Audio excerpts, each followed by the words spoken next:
Hello friends, आइए हम सब क्लास 10th के 5वें लेसन का अध्ययन करते हैं, जिसका नाम है टार्च बियरर्स। टार्च मीन्स मशाल, बियरर्स मीन्स ले जाने वाले, मशाल ले जाने वाले। जी हाँ दोस्तों, पाठ का नाम है मशाल ले जाने वाले और जिसके राइटर हैं W.M. रिबर्न। W.M. रिबर्न। आइए पहले हम इस पाठ के समरी के बारे में जान लेते हैं, सारांश के बारे में जान लेते हैं। एक समय की बात है, कई शताब्दियों पहले एक बूढ़ा व्यापारी रहता था। पूरे अपने जीवन में वह बेचकर और खरीदकर कठिन परिश्रम करता था। वह अधिक धन कमा लिया था। जैसे जैसे वर्षों बीतते गए वह अधिक से अधिक धन बचा लिया था। लेकिन एक दिन वह सोचा, लगता है मैं इस संसार में लंबे दिनों तक जीवित नहीं रहूँगा। वह आश्चर्यचकित हुआ। वह सोचा, मुझे अपने इस धन से क्या करना चाहिए। उसके 2 पुत्र थे। उसने दृढ़ निश्चय किया कि वह अपने धन को उनमें विभाजित नहीं करेगा, अर्थात अपने पुत्रों को नहीं देगा, बल्कि वह उसी एक पुत्र को ही संपूर्ण धन देगा जो अपने को दूसरे से अधिक चतुर सिद्ध करेगा। समस्या जो सुलझाई जानी थी वह यह थी कि इन दोनों पुत्रों में अधिक चतुर कौन है। उसने इस समस्या को सुलझाने के लिए उनकी परीक्षा लेने के लिए निश्चय किया। दोनों नवयुवकों को बुलाकर उसने उनसे कहा, ये 2 रुपये हैं। मैं चाहता हूँ कि तुम दोनों 1-1 रुपया ले लो और फिर अलग अलग बाहर जाओ और कोई ऐसी चीज खरीदो जो इस मकान को भर दे। तुम्हें 1 रुपये से अधिक खर्च नहीं करना है। अतः प्रत्येक युवक ने 1-1 रुपया ले लिया और चले गए।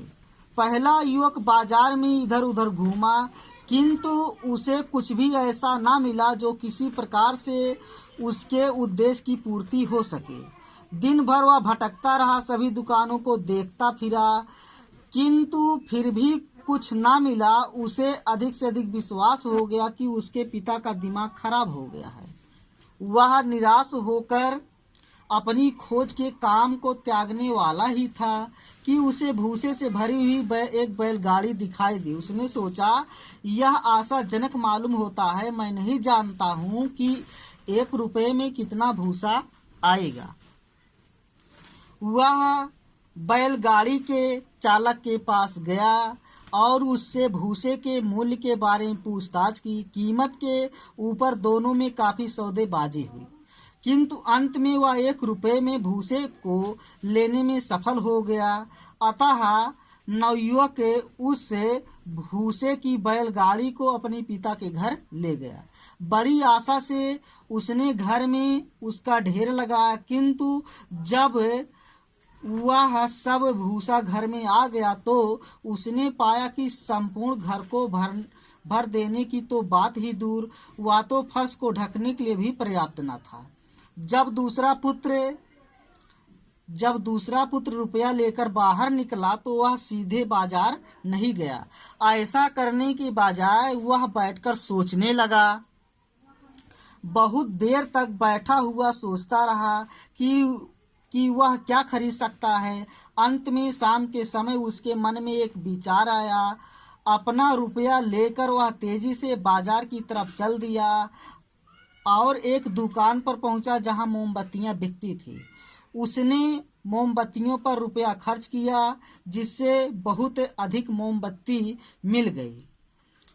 मोमबत्तियां लेकर वह अपने पिता के घर की ओर चल पड़ा।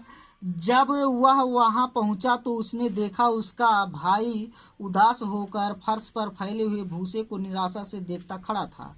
जब अंधेरा हो रहा था, शीघ्रता से यानी जल्दी से दूसरे पुत्र ने प्रत्येक कमरे में 2 या 3 मोमबत्तियां खड़ा कर दी, फिर उन्हें जला दिया। जल्दी ही मकान प्रकाश से भर गया। उसका पिता उससे बहुत प्रसन्न हुआ और उससे कहा, मेरे पुत्र, तुमने सच्ची बुद्धिमानी दिखाई है।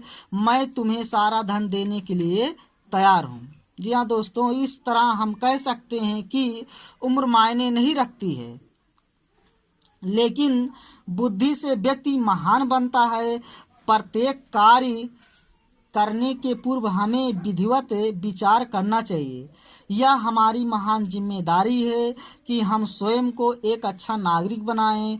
वास्तव में हमें अच्छा नागरिक बनने और अपने देश की सेवा करने के लिए प्रयास करना चाहिए। जी हाँ दोस्तों, यही इस पाठ का सारांश है, समरी है। धन्यवाद दोस्तों।